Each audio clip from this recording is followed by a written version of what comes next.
We are here. Oops. Sorry, folks. And then you can copy this link over. I'll get it.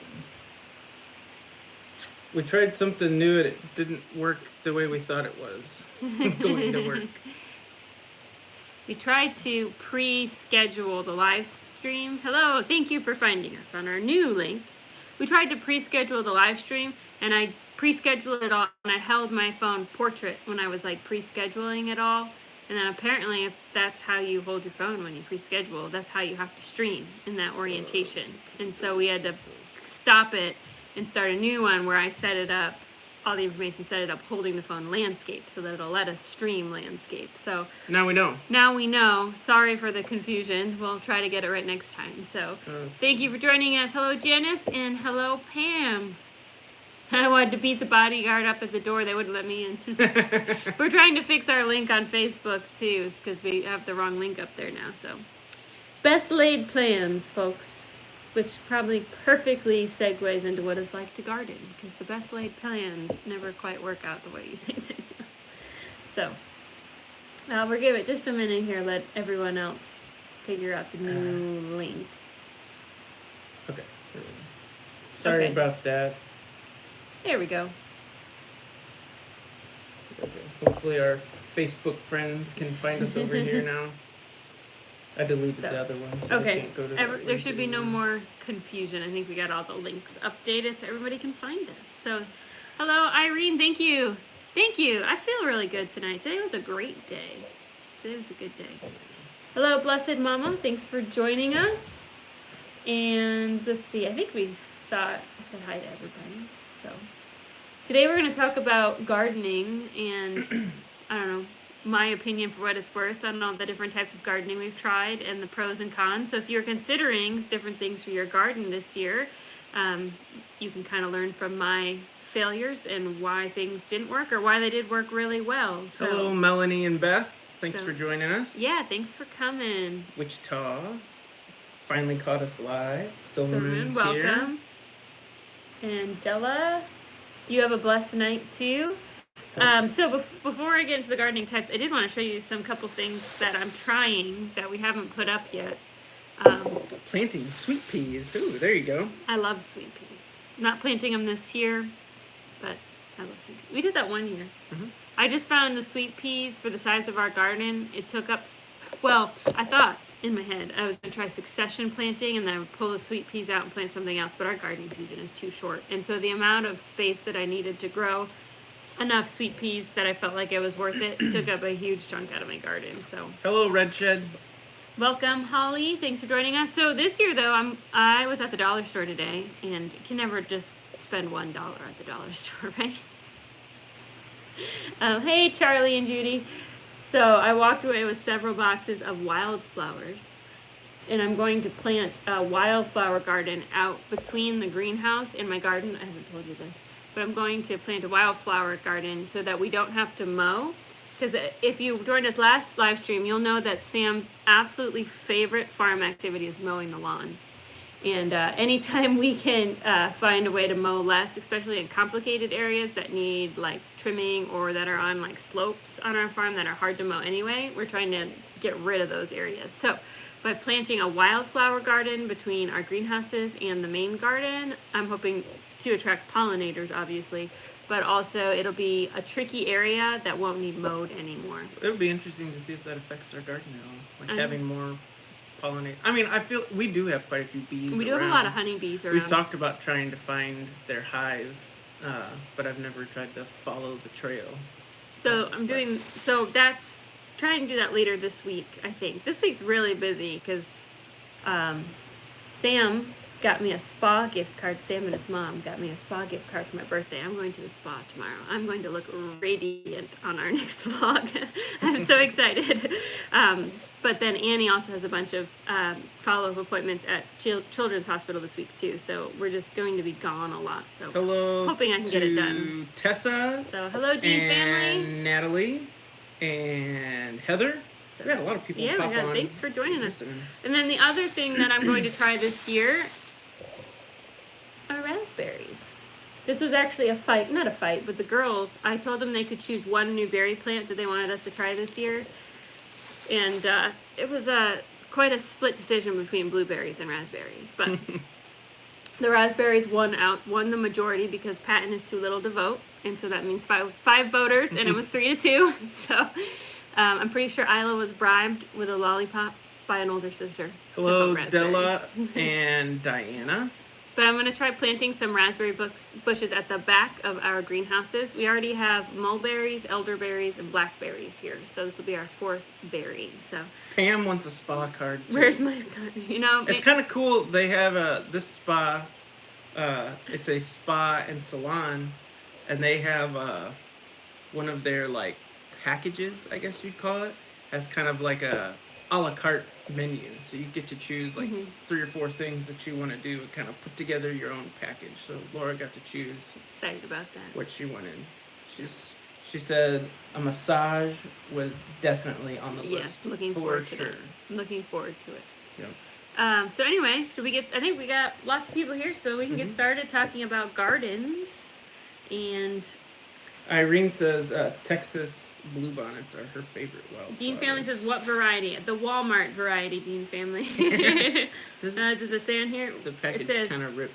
Red Latham, Rubus Idaeus. Red Latham. I'll try to get it close enough so you can read that. It's probably like a really popular type of raspberry, I guess. So, it seems like the instructions are pretty similar to... Whoa! My tripod gave up. And instructions are pretty similar to the elderberries I planted a few years ago. So, plant them this year to get berries next year. Sorry, folks. There we go. We're having all kinds of technical not doing difficulties well tonight.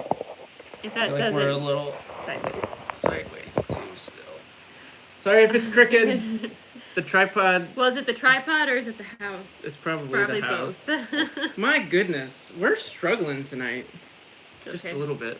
Can you get that? Hi, Grammy. Thank you for joining us. There we go. That's a little better. Okay, so I guess we start at the Red Shed.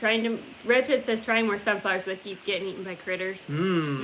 Ours get mowed down by Sam accidentally, breaking hearts of little girls everywhere. That was one time. That was one time. We grew sunflowers the other year, though. They did really well. So anyway, let's talk about different kinds of gardening. So the biggest one, the one that we did that I feel like was the biggest waste of time is one year I tried doing what's called square foot gardening, where you put your garden in a grid and it's broken off into square feet, right? So 1 by 1 foot squares all through your garden, and it's a whole theory of gardening, and you can plant a certain number of plants in each square, and you're supposed to be able to produce more in a smaller area, and it did not work well for me. If you are very limited on space, I think it would be a good option for you. You know, if you're living in a suburb and you've got like a 10-foot by 5-foot spot where you can plant a garden, that's it. Square foot gardening might be a good idea to grow smaller vegetables. You could grow a lot of radishes or onions or something like that.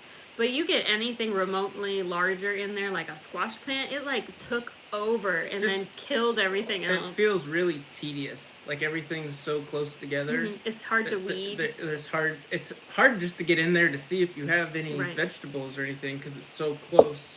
But maybe we didn't plan it very well or something because we were new at it. But it was a little rough. I will say, if you wanted to try a square foot garden, because you had very limited space, to make sure your garden is shallow enough that you can reach to the middle from either side. I think that was a mistake because we couldn't get in there without stepping on things, and everything grew so big and so close. Like, it was just really hard to take care of, and I felt like you didn't get any more out of it than you would have from a row garden. I feel like all of the gardens we've had, that one was the one that looked the most like a jungle, just because it was so close and compact.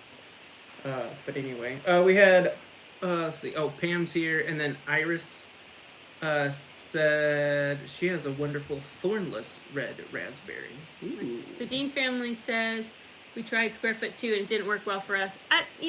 Yeah, it just didn't. And Iris Lady says square foot gardening is good for raised beds, and I could see that, Yeah, I could especially see because that. of the size. You can get in there and work and reach everything. Yeah, it's only 5 foot wide, so I think if you have raised beds or a very small plot that you're working on, maybe that's a good option for you. But for us, when we were trying to grow a lot of food for a lot of people, it wasn't Head worth off it. whoever's coming. You wanna- Anne said it worked well for small plants. They're supposed to be picking up upstairs, but they're more fighting than actually picking up. So yeah, that's what I thought too, Silver Moon. I thought the closeness was going to help crowd out the weeds, but those weeds, they weren't discouraged, and then it was hard to actually weed. And it was hard for plants that are really like magnets for bugs, like squash plants and cucumbers and stuff. They're so close together, it was really hard to monitor them for infestations until it was like too late to do anything. So Prep for Eternity, we are in central Missouri. So we are zone 5.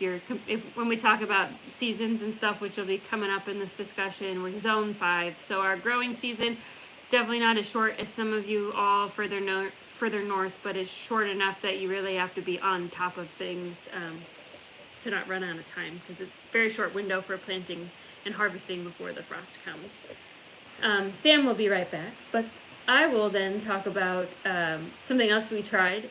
So we attempted to do what's called, I don't want to say this wrong again, I think it's called hugelculture. Somebody can correct me.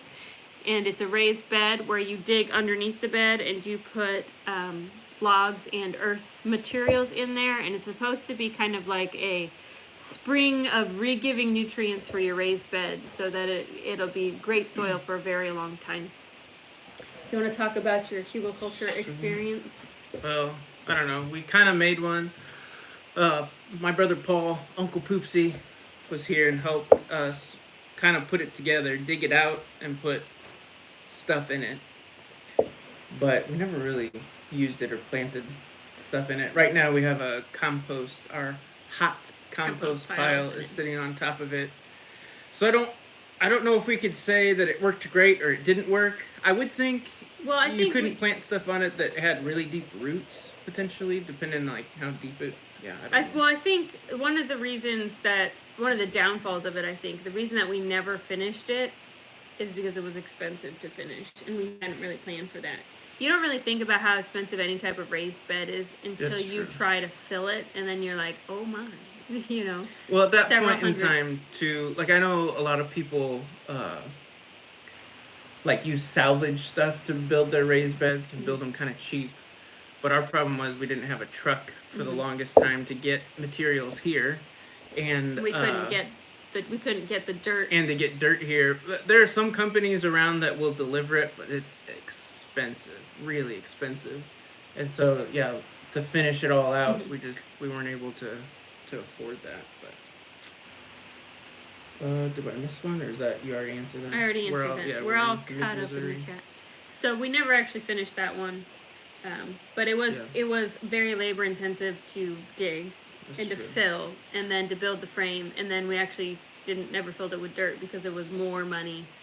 We just at that point we're like, we're just gonna put plants in the ground. But if you know some of that stuff up front, and are prepared for it, or if you have a tractor, like it's no big deal. Like you could build however many of them you want in half a day. And if you have now we've got a truck, but if you have a truck, you can source some cheap materials pretty easy. But anyway, so we can talk about something good though, something that worked really well. 2 years ago I started doing let's answer these questions first. You should check out our raised bed video. We have $9 in each 9x3 bed. Yeah, that's really good. Yes, so you can't get much cheaper than that. That's head ridiculous. on over to Dean Family if you have. So that was the other thing. At the time we built this, we did not have any animals on the farm. We had no source of fresh material or composted material to put. We would have to buy it all. So if you have, like Dean Family does and we do now, if you have a source of manure that's been composted with the shavings, creating some really good growing medium, then filling it is no longer a big expense, which is awesome. That was just one of those things we did at the very beginning. We probably didn't do it right. We didn't know what we were doing and stuff. Very well. Let's see. And Silver Moon says the Hugel, how do you say Hugo it? culture. Hugel Yeah. culture is good for filling new beds instead of digging up ones. It's already there. Mhm. Yeah, Iris Lady says they just use logs and stones for our frame. Yeah, I've seen a lot of people do that. It works really, really well. Using logs and stones, whatever you've got handy or can get your, get your hands on that's close by and cheap. Mhm. Just about anything will work. So I was going to talk something that we did or have done the last 2 years that's worked really well. It's kind of like it's permaculture technique. I can't think of the right word, but we still do a row garden. Row gardening is still my favorite. I feel like it has worked the best for us of the various things that we've tried. Just a traditional row garden, but I've been using straw and sometimes chicken shavings, old chicken shavings, in between the rows to keep the weeds down, to make it less labor intensive to keep up with the weeding. And it's also great because it keeps the moisture locked in, so you're not out there watering in the middle of July twice a day, because it really helps your plants keep the water down. Anne says that they use the Hugo culture to fill new beds. So, and Texas Believer says they're here. You guys have tornadoes right now. We hope that you are safe. Yeah, stay safe. Let's see. Oh, you were talking about Yeah. you like the traditional row garden. I don't know. I feel like my life motto and my gardening motto are just, if it ain't broke, don't fix it. And sometimes there's a reason why people have gardened the same way for a really long time, or most people have. You know, the row garden, you can get in there and hoe. It's really easy to see where your different vegetables are. You don't have to like keep track in your mind of this weird planting structure. Like things just grow in lines, and it's also easy to explain to the kids how to help, because everything's in lines. If it's not on the line, we don't want it, and that's pretty simple for them to understand when they're in there helping. And the little, even toddlers can know. You walk in the dirt. But if you have something planted, like in a square foot garden and it's everywhere and they want to help, they're just going to be like Godzillas tromping all over your garden. So. Yeah, that is true. Depending on what year it was, what kind of garden we had, some years Laura would be like, they can't go in there. Like, that they'll just stomp it all. When things grow up, then they can tell and it's pretty easy. But when things are just growing and you're trying to get in there and weed it and such, it's like we can't let them in there. They don't know where to step or how to help, even though they want to help and they're gonna do their very best. Sometimes. Yeah, I think the hardest part about farming or any sort of homesteading or anything like that with little kids is when they are genuinely being good and trying their best, and you have to kindly tell them that their best just isn't good enough, that they can't help, even though they're being really good. Because, you're on the bench, kid. Yeah, you get benched. And then they're just like heartbroken, and that's hard. Because they know they're being good listeners. And, because I'm doing, I'm listening, Mommy, but they're just so, they're damaging everything, even though they're trying their best. So. Dean family says they use DeWitt landscaping fabric. Mm-hmm. And it changed our garden. So I have read, and maybe Dean family can comment more on this, I have read pros and cons of landscaping materials, plastics or fabrics, and some people feel like the lifespan isn't worth the amount of waste it creates. If that makes sense, because it's a plastic, but not all landscaping fabrics are plastic. Some of them are technically compostable, so maybe I don't know anything about the DeWitt. That's one thing that's held me back. Because I've seen on a lot of homesteading channels, it's kind of the hot new thing is to use landscaping cover, and then your plants grow up, and then you have like no weeding because you've poked little holes for your plants to grow through. But I don't want to create a lot of waste. I feel like that's no good for the earth. So. Carrie says row gardens are all she's ever done too, like you. Let's see, I missed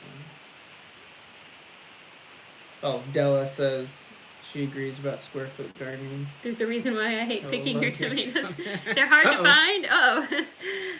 It can really work well for some people. Just for when we were trying it, it wasn't so much for us. Yeah. Silver Moon says, this year I'm just trying to get my garden ready for planting. Next year I'm building raised beds with hugelculture bottom, a layer of wood chips, and an actual soil on top. Yeah, yes, that sounds like a great plan.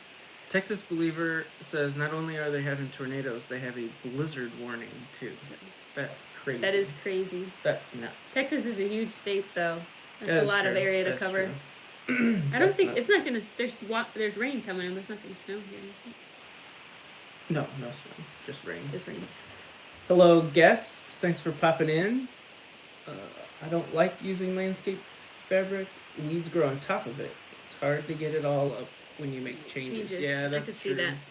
You got to try and dig through it all to find it. Sometimes it rips. It's hard to get up. I've just found with gardening, there's no truly easy solution. And if somebody tells you that they've got a solution that's going to make it easy and snap your fingers fast, they're lying to you. Any type of gardening has its pros or cons.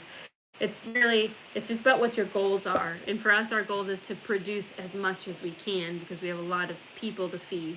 And so for us, we have space to have a larger garden. And so rows for us, we feel like is the best way to do that. I think in the future though, we would like to hopefully get some really nice raised beds. I think that would be nice. So. Thanks, guest, for subbing. We appreciate that.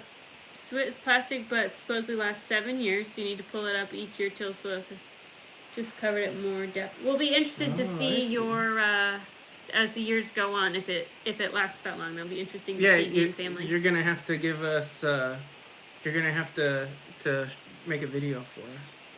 Yeah, Silverman, you can ask 50 gardeners and you'll get 50 different answers. That's true. So, welcome, Uncle Poopsie is in the house. Let's see. And so Laura and I were talking about that with videos. There's some videos you can make and people are like, oh, okay, that's fine.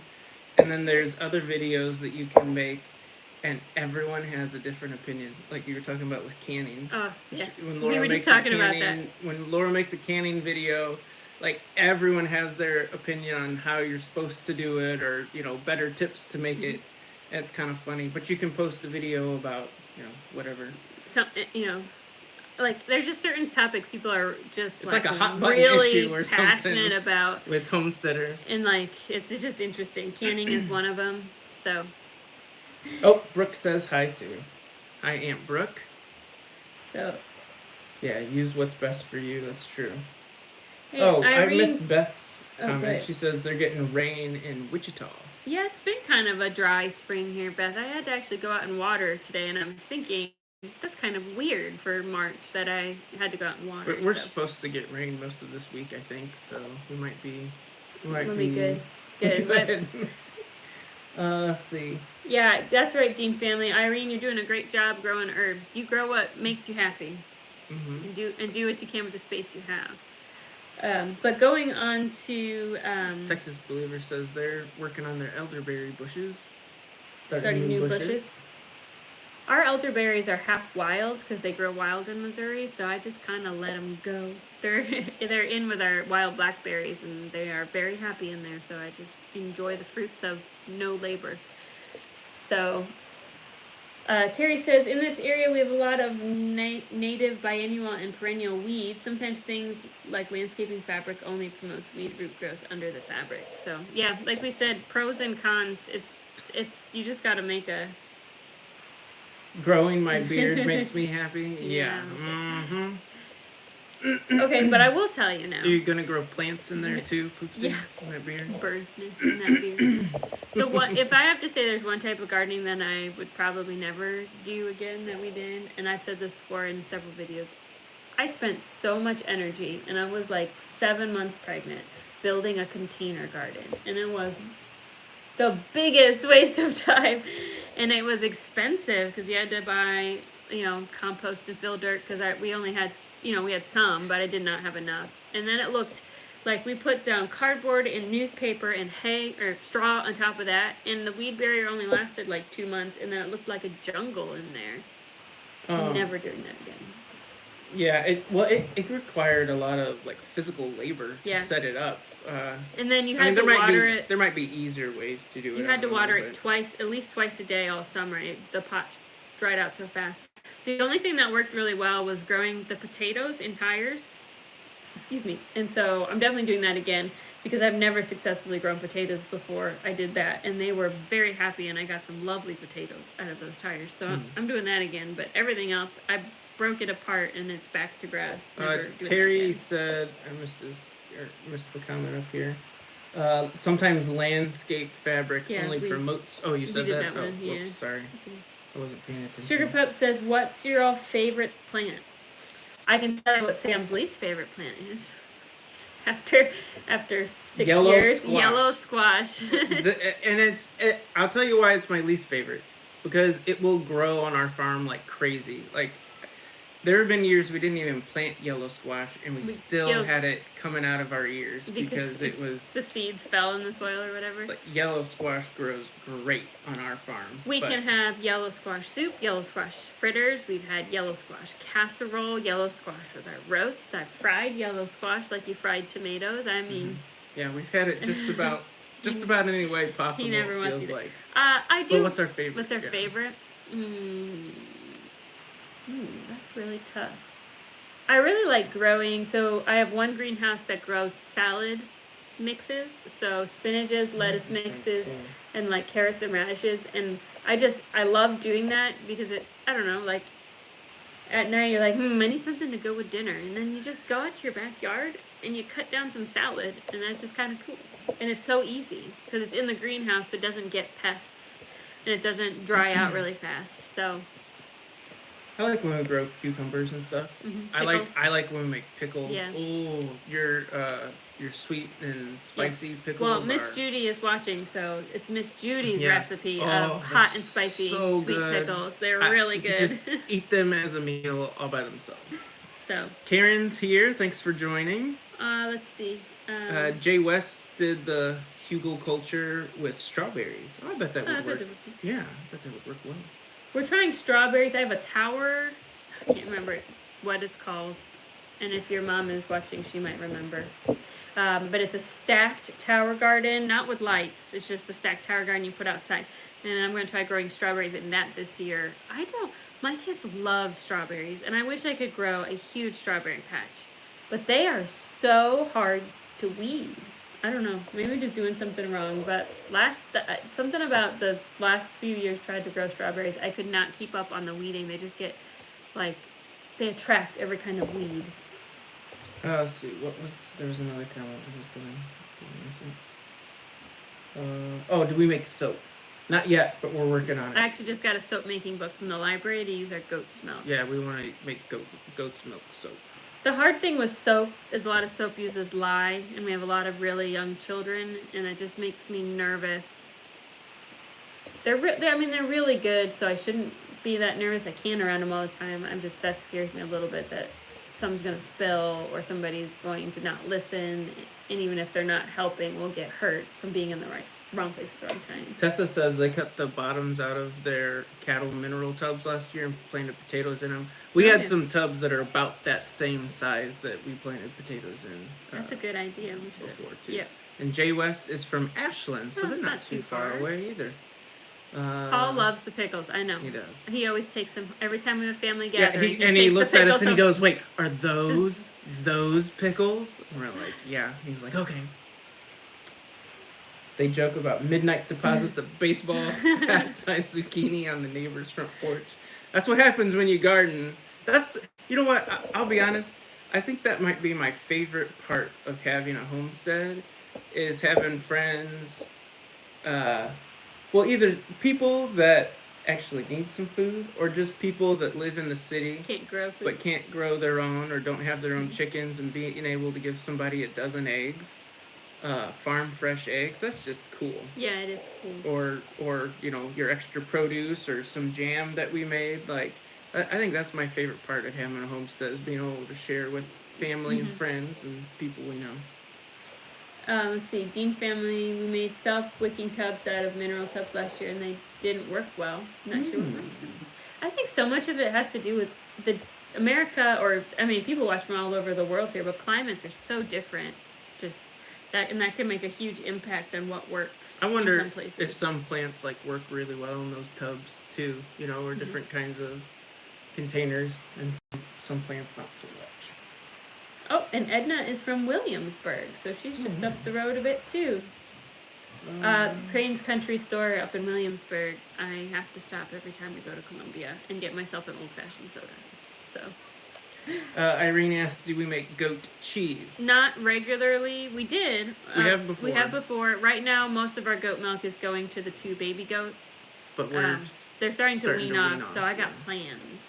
I want to learn how to make a goat milk mozzarella. The goat cheese we made before is just kind of like a farmer's cheese, just really, really simple. So we've not been too adventuresome with it yet. Yeah. Hello, Joyce. So Silver Moon says 100 strawberry plants.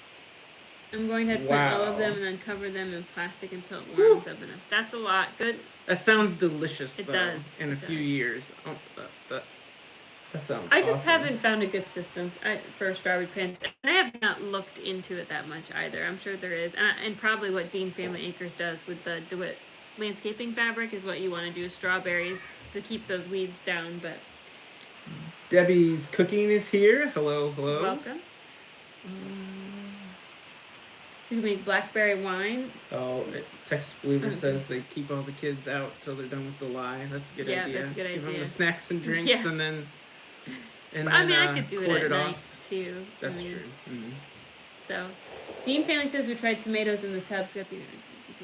So, tomatoes in tubs. This is really interesting because Sam's mom lives like in a suburban neighborhood with like an HOA kind of thing. Like, can't just have a garden in the ground. She has a beautiful garden with couple raised beds, and then she uses large pots for other things. And she was very unsuccessful growing tomatoes in pots as well. She had seen a lot of YouTube channels that say that that's how they grow their tomatoes, and that stunted their growth, and they really just kind of didn't do anything for her. And other people that I've talked to in real life that have tried it, they said it was unsuccessful to them. So there's either some sort of little secret that people aren't sharing or something that we're missing, but maybe it's certain varieties. Maybe certain varieties, but tomato plants have big root systems, so I could see pots just not giving them the room they need. So we're falling behind on our comments a little you bit. gu's are Irene says she feels like a farmer when she watches our videos. We do all the work, and you get the pleasure of watching. Yeah. That's the beauty of YouTube. You can. You know what? This is a weird thing, but I worked at a horse farm. One of my favorite things to watch is like a farrier on YouTube, or when we had the farrier at the farm, the horse farm. That was fun. Or watching. They have those. I'll be right back. For the cattle, they have they call them like the hoof doctors. Those guys go in and trim up all the cattle. And my girls do too. They'll sit there and watch those videos with me. But that is hard work, let me tell you. But I can sit on my chair and not break a sweat, and makes me feel like a farrier to some extent. They've done Terry's done potato sacks out of square tomato cages, like with bed sheets, and also organic coffee sacks. Wow, some of you people are so creative when it comes to some of this stuff. Sometimes it's like where there's a will, there's a way. That's really cool, Terry. Beth is growing strawberries in raised beds, and they don't have problems with weeds. I do think raised beds, that's one of the big pluses, is there's not as many weeds, at least from what I've seen a lot of times. They tried potatoes in dryer drums last year and got nothing.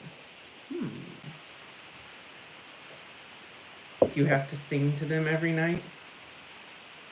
What are we singing to? Strawberries? I don't know. Oh, maybe that's it. Or the tomatoes. The tomatoes in the pots, probably. That's probably it. They've used 5-gallon buckets before and had blight issues. Blight is no joke. It's like when you see that, you just feel like you just need to burn all your buckets. Tomatoes need 2 feet minimum soil depth. That's right. So I've never done tomatoes in buckets because I feel like they just need so much room down, and I don't know, that it just, I don't see it being successful. Yeah, Iris Lady says she does cherry tomatoes in 5-gallon pots. I could see cherry tomatoes. They seem to be one of those things you could almost grow anywhere. Yeah, I think. I see it. Let's see. Yeah, Paul says the plants to get them to grow. Got to sing to them. Lois does row gardening as well. By the way, if any of you viewers are excellent tomato growers, Dean Family Acres here has a series every year about the world's, or the biggest tomato. So if you grow a giant tomato, you can upload a video and tag them and see if you win the biggest tomato. Yeah. Give them your submission. We entered an embarrassingly small tomato in the world's biggest tomato competition because I don't know. I'm just not. I grow good tomatoes and they make good sauce and stuff, but I don't grow giant tomatoes. And Dean Family Acre says, don't forget to give the video a thumbs up. Give us a thumbs up if you think about it. Yep. So, let's see, what else we got? I will say, out of all the stuff we grow, I do like the fruits, just because of all the sweets and yummy stuff. Man likes his pies. And all the jams, like the spiced pear jam. That might be my favorite thing that you can out of it's just good. It's good on everything. Good. It's good on chicken, on pork chops, on bread. Oh, it's delicious. Beth says they're gonna try potatoes in a pallet bin this year. Compost and straw. Ooh, I've seen that. I've seen that before. Yeah, I bet that would work. I can see that working really well. Well, can you just take the pallet bin apart? That's the idea, yeah, and then your potatoes are all right there.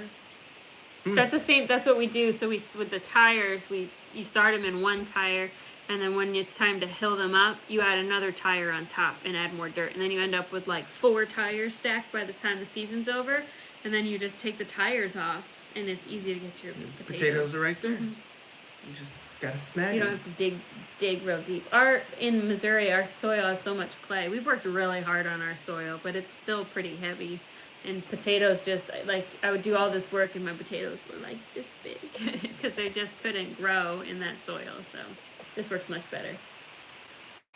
Oh, they're gonna give the info on the competition in Sunday's video. Check it out. It's kind of a fun thing to see what other people grow, and some people, I don't know, I think God just gives you special gifts. And some people are just so good, and you're just like, I don't know how you do that, but your tomato is like the size of my head. So congratulations.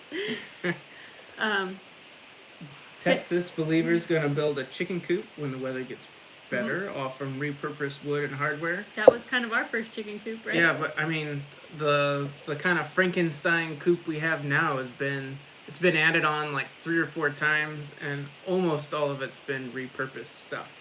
We had friends that had a shed taken down. We got a ton of metal from that. Actually, maybe a couple of sheds that have been taken down. And we've had friends that bring it all out to us. So we had a big pile of just metal and wood that I salvaged and pulled nails out of and repurposed. Let's see. Terry says they have a short season of heat, so small and medium tomatoes work best. Yeah. There you go. I think that's an important gardening thing that sometimes people don't think about enough. You have to buy for your zone, and you really have to understand how long you have, because Walmart's going to sell kind of the same seeds everywhere, or whatever your farm store is, or or if you're ordering from a seed catalog, they're selling nationwide. And if you're somewhere with a short season and it says, 120 days, until you can harvest, like, you may not have that much time. Or you might get one picking before the frost comes. So make sure you know your zone and your season and how long you have, and do the math. Because the worst thing, and I've done this before, is you put all that work in and then the frost comes before you've had time to harvest because your season was too short. I have done that. Yep, either before or at the end. It's so disappointing. So. Let's see. We need to do a video of that pear jam. Oh, there is actually. Good. So Ivy loves to can, which you probably noticed because she's in every canning video. But I have pears in the freezer that we're going to turn into pear jam next week. So I will make a video of that. Yes. Let's see. Silverman's doing potatoes in big water tubs with spent hay. Sounds good. Let's see. What else you got? Let's see.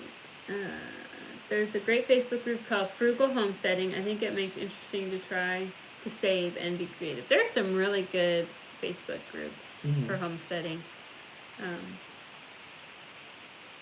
If you just look. Let's see. You grow something with minimum yield. Save the seeds from those plants so you'll be more acclimated to your climate. Oh, that's a good idea. I like that. Those are the tip. ones that survived. That's so kind right. of survival Yeah. of the fittest. You'll kind of over time make your farm's own strand of whatever vegetable you've got. That is a good idea. Really good idea. I'm trying to think if we're trying anything new this year. I mean, the raspberries, which I showed you at the beginning, that's a little different. I'm just extending my berry variety. But I don't think I have plans to try anything new. One of these years, I'm going to successfully grow a cabbage, and I am trying again this year. So maybe somebody can give me a hint, because I don't know what I'm doing wrong, but they almost, it grows huge, and I almost get a cabbage head, and then it just it's like it gets too hot, and then it's all over, and it's so sad. But I start them inside as early as I can to get them out as soon as possible. Maybe it's just against our climate. Surely people grow cabbage in central Missouri. Oh, you think so? In New England, Irish Lady says their season's never the same. Can be cold and wet, hot or dry. That can be tough when you don't know what you're going to get, or you get it all. Yep. Have you ever done yellow pear tomatoes? They're indeterminate, prolific, and very sweet. I've grown yellow tomatoes, but not yellow pear tomatoes. That sounds interesting. I actually really liked growing the yellow tomatoes because my salsa looked really fun. Because it had dark red and it had yellow and some light red tomatoes. So it was like a really festive looking salsa. But I didn't buy any yellow tomato seeds this year. It's always fun to try new things. Just see That is kind happens. of the fun part of gardening, is to get those catalogs and then just, I don't know, let your, Paul asked the same thing. You trying to plant anything new soon? Nothing new this year. This Just year the is raspberries. the raspberries. This year's too crazy. My focus right now is on I'm trying to make our garden area look better. I feel like people drive by our farm and they're like, what the heck are these people doing to that property? Because it must be letting it go to seed. Whatever. But I just want to, so everything is kind of all in the same area now. We have the 2 greenhouses, and so I'm just trying to kind of tie everything together so it's somewhat pleasant to look at. That's my goal this year. But I'm not really trying. We're not going to try anything new or crazy. And each year we make better steps at that. Yeah. We make smarter choices because we've learned. Yeah. Beth says she's trying snap peas for the first time this year. Snap peas are delicious. Oh, man, that might be my favorite thing that you grow in the garden.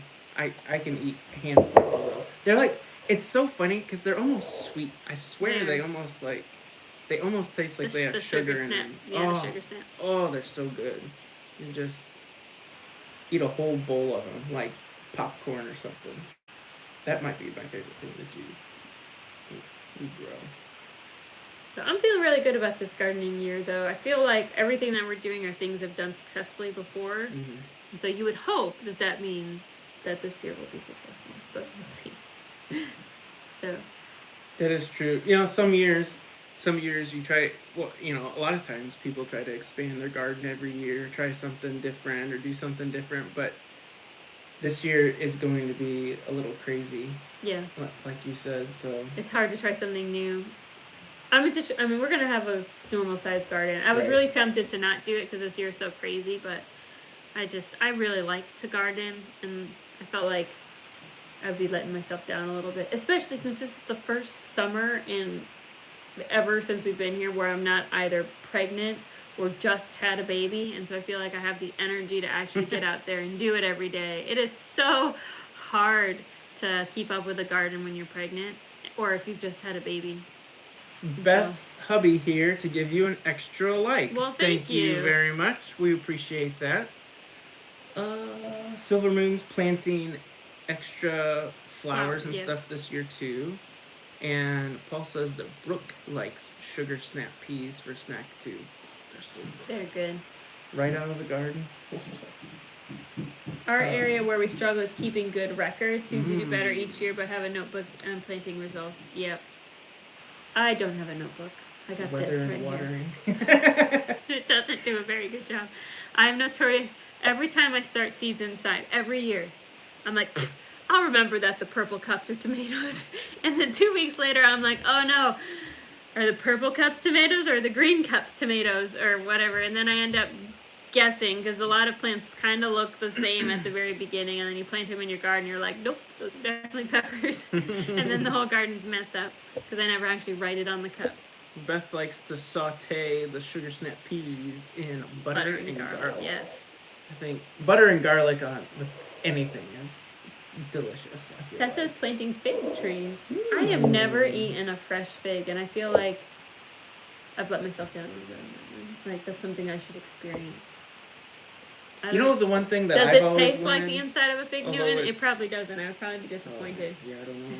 The one thing that I've always wanted to try, even though it's wild, it's not something that, at least it's not something that I know that you can plant, is a pawpaw. It tastes like I guess it's kind of like a banana, except maybe a little more fragrant. Those are from from what I've heard. Missouri, right? Or they're found wild here. Yeah, you can find them wild here. There's not a lot of them though. But I've always wanted to try one, just for the fun of it.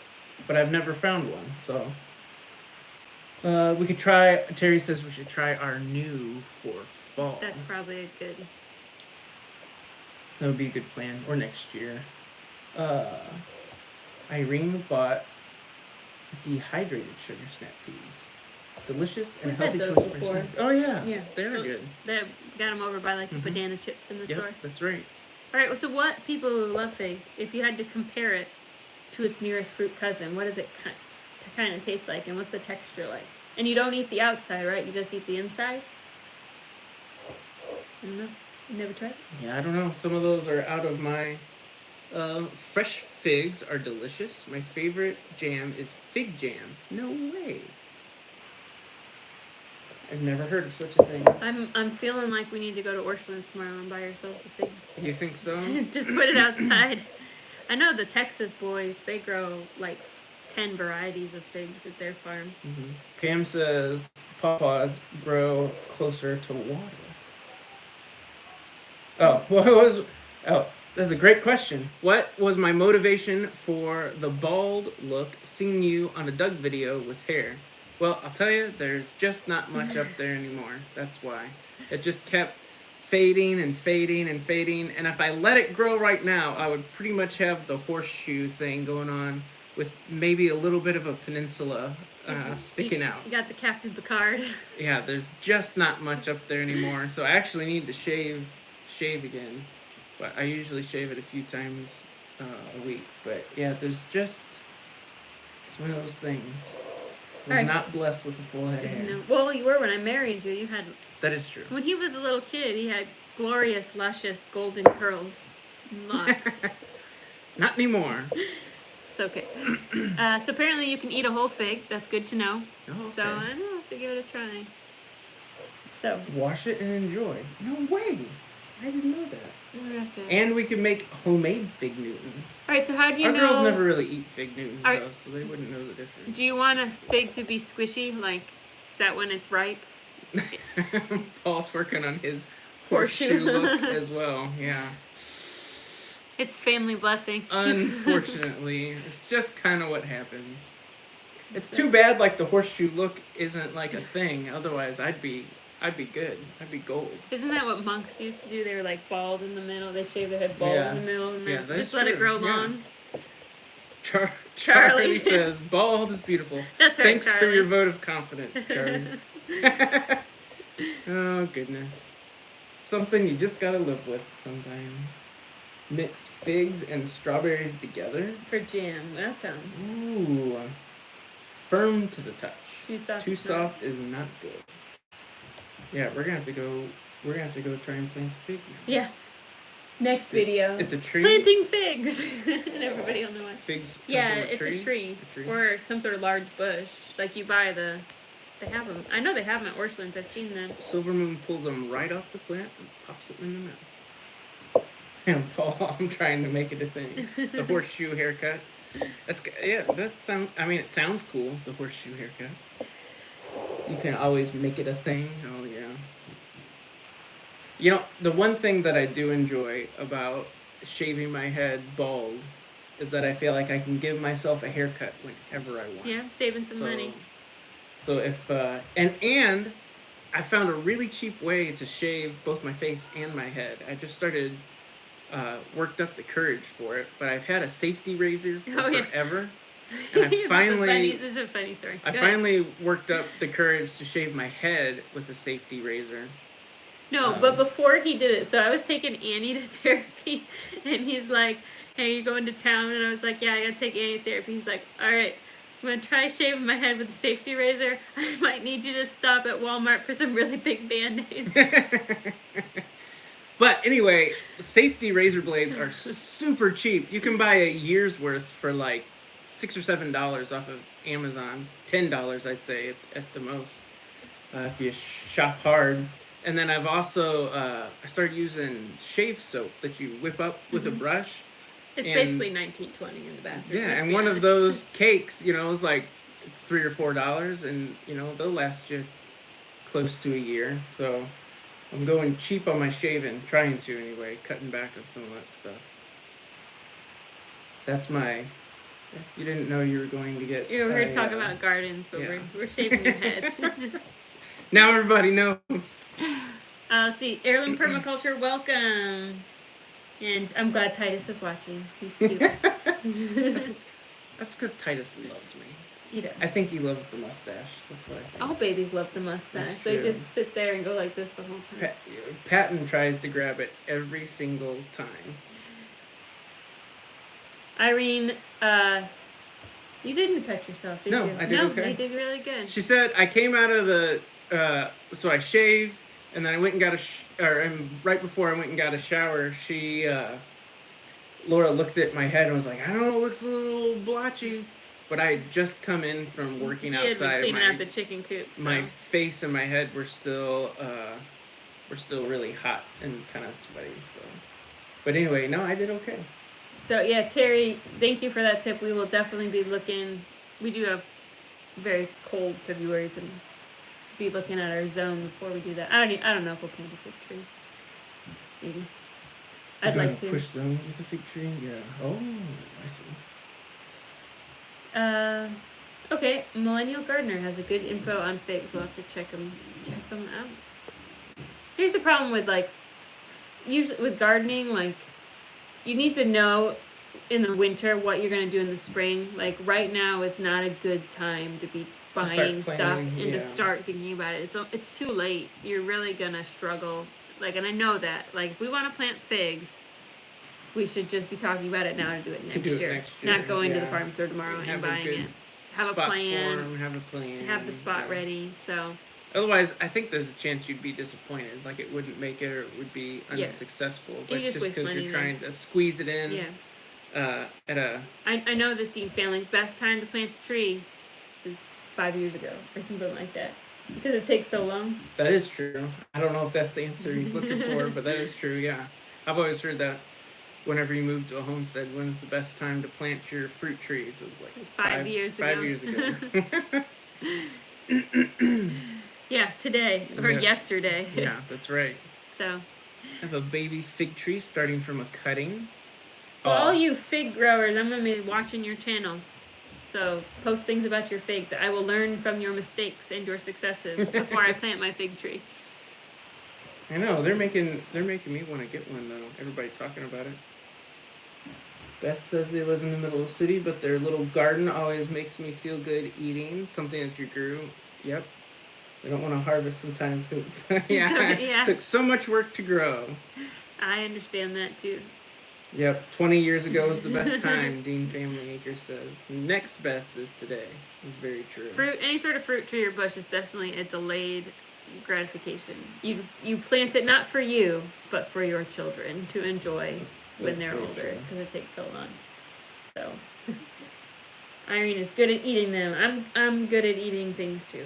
So, I love, what the one kind of tree I wish we had was a plum. Yeah. We had plums one year. We had friends. I can't remember if it was their tree. They have wild. They call them wild plums. Yeah. So we made so many good stuff with them. It was delicious. It was so good. I miss that. That was just the one year though that we got the plums. They were awesome though. I really liked them. some of those things, it's nice to just have a variety. Mm-hmm. So you got a little bit of everything. I like Ellen says Paul Gucci is the back to Eden Gardener. His figs, and he says they propagate well. that. So there's a lot of plants that grow from cuttings. It's actually kind of amazing. Yeah, like you said, the Texas boys, man, they ship that stuff all over the place. They ship their figs and their mulberry cuttings all over the place. Mhm. So They seem pretty prolific with it. okay, check out the Dansome plum. The I actually had Dansome asked our friends last year. They said they'd give us a cutting we could plant from their plum tree, but I just never got. We just we don't have a spot prepared for it. One day. Mm-hmm. Oh, I can't remember what all did we make with them though. I just I remember made it was jam. good. We made pies. It was good. I'm sorry if you hear crying. She's okay. They're trying to clean up and she's not. It's a little one. Ivy's trying to tell her to pick something up and she's not doing it, so we'll have to go. She's break the fight up. pitching a little 2-year-old. I can't pick up the toy. You know how that whole dramatic the drama. thing, We call it drama. The drama, how that goes down. They have thornless blackberries, muscadines. Is it muscadines or muscadines? I say muscadines. I don't know if that's Blueberries, raspberries, and figs. That is exciting. right. Super exciting. Cog Hill freeze dries their figs. Oh, says they're like I candy. bet. That does sound good. I'd like to have a freeze dryer one day. That'd be really neat. Someday. Hashtag goals. Goals. For the homestead. One of those things you save up for a while. A long freeze dryers. They are expensive. You treat yourself. So. I've heard of some people. We've got a friend, and she's. I've heard some people talking about like going in on them together, like a few families, and just share it for when you need it. The freeze dryer. Welcome. There's another brother. Thanks. Another bald brother. PR6 Gaming. That's my brother John. He says Laura's looking good, but not me. Okay, but, Silvermoon he says is muscadine. Muscadine. He is bald as well. He's got the horseshoe going on. Dean family, to have a $2,000 freeze dryer. Yeah, I got a lot of other things that need $2,000 spent on them right now. So one day. Oh my goodness. My brothers are having a fight right now. Paul banned John and or timed him out and deleted his comment. So play nice, boys. Oh, the brotherly love. The cleanup song. They all know that song, but sometimes I'm not falling for your tricks. Sometimes they're crying it as they sing it. Look at the microclimate and ecosystem, the Cog Hill, where they have their fig trees. We will have to look at that. I love Cog Hill. He makes me laugh every time. He might be and it's not like he's just, like extra silly about it. He cracks me up though. He might be the funniest homesteading channel. I would agree. I love If you don't follow him, even just on Instagram, his Instagram videos are hilarious. They have a pet pig. It's their guard dog, Peaches, but it's a pig. And it's just the fattest pig you've ever seen. That's the one out of all the homesteading t-shirts. He sells a Peaches for President t-shirt. That would be the one that I would want to get out of all the t-shirts, I think. We're looking to add a Jersey cow. Ooh, we've talked about that. That's going to be in our future, I think, at some point in time. Not right now. Right now it's goat's milk. Let's see. Freeze drying takes a long time, but I guess it's not bad on electric. Yeah, I'm not sure how much power they use exactly. I've seen Cog Hill dance. Yep, the dancing farmer. I cannot dance, and so yay for him. I have zero. Listen, when we were in college, we were both in choirs and did a lot of singing and stuff, and we always did like a Broadway review and variety shows and stuff. And I'm the one that they always stuck in the back behind everybody, so you could not see me dancing, because when everyone went left, I was going right every single time. So, I can't dance worth a lick. Let's see. Beth Robinson says, "Do you do sprouting?" Yes, I do. I haven't done it in a little bit. we've done it on and off. It's a really great source, easy way to get some good greens in your diet in the middle of winter because you can do it right on your Yeah, counter. there for a while you were doing it quite a bit. I do it kind of in the winter. In the summer, it doesn't make sense to me because I got so much stuff out there.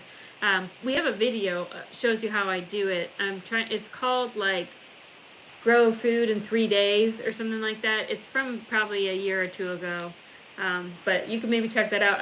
There's mung beans in the mix that I do in that video, so you can see how I do it. And I did see Cog Hill's dance at the Oklahoma gathering. It was perfect. Let's see, Paul. Yeah, Paul. We need to send Paul to moderator school. He doesn't know how to do. He knows what buttons to click. Maybe I should make John a moderator. So that guy on YouTube, sliced tomato. Lay the slice, cover it with a little soil and spread it a few days. How about that? I don't know if that's true, because what I've heard, when you save tomato seeds, you're supposed to let them ferment in the tomato juice and then dry them out all the way. I think if you did it, it would work, but it wouldn't happen in a few days. It's got to sit. Just like if a tomato had fallen off your plant, you might get tomatoes the next season. That seems a little suspicious to me, but maybe it's true. Let's see. What was another one? Oh, Dean family says they're just 2 miles from a dairy. You lucky dog. We had a friend that we got milk from for a long time, but they got rid of all their cows. So thank you, Kitty. Thank you very much. We will buy a fig tree. Stay tuned. His was freshly sliced. I was suspicious also. I hate to say it's not true because I've never tried it, but just from what I understand about how tomatoes propagate, that seems very unlikely to me. Oh, yeah, the $20 to buy a fig tree. Thank you. I was trying to work on getting John unbanned over here, but we I can't can't figure out how to do either. it. Sorry, John. John's just stuck. Oh, well, Silver Moon, thank you very much. Let's see, anything else that we wanted to talk about tonight? So, in my opinion, if you have the space to have a row garden, there's a reason that people for generations and generations and generations grew row gardens. Like, it's just for us, it makes the most sense about producing the most food if you have a large amount of space to dedicate. Now, if you have a limited amount of space, or you have health issues or anything like that, that would make keeping up a row garden difficult for you, then I think raised beds are a really great solution. The biggest downfall of those is that if you don't have any source of material on your land, like, composted manure or something like that, then you're gonna have to buy it all, and that could be really expensive to fill your raised beds. The $20 was from Silver Moon. It wouldn't let her send it from a main account. Thank you. So thank you so much. That's Heidi sweet from of Rain you. Country lets slices tomatoes dry on paper towels and plants pieces of it following year. Yes. So you let the seeds sit in their juice, and that's called fermenting them, and then you save them. You save them like that, and then the next year you can plant them because they've gone through that whole process. I don't think it would work immediately. Yeah, so the kids all had a row to weed. I like it. Our ground dirt is so much clay, we can't even grow weeds, and so we do raised beds, make our own compost. Yeah. Yep. Sometimes too, where you are, and will make a big difference as well. Yep. So. Did we miss one? Oh no. I think we got him. Yeah. It's been about an hour. It has been. Go good? Yep. I think I'm good. Thank you guys so much for hopping on with us here.